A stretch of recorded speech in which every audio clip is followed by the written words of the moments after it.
Okay, what I'll be attempting to do is escape from two pairs of handcuffs.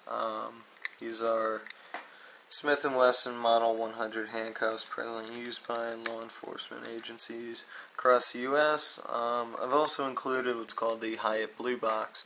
What this does is it prevents access to the keyholes, limits mobility, can also be secured with a padlock. All I'm going to be using is two picks I've made by hand.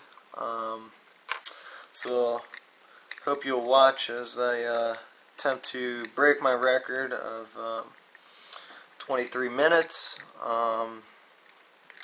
Let's see how quickly we can do this.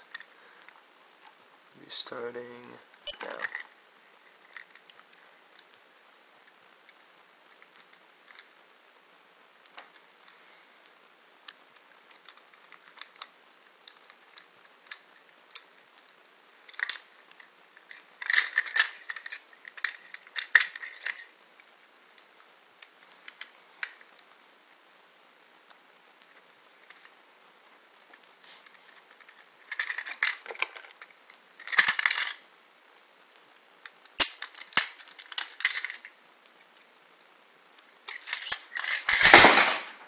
The time of 36 seconds.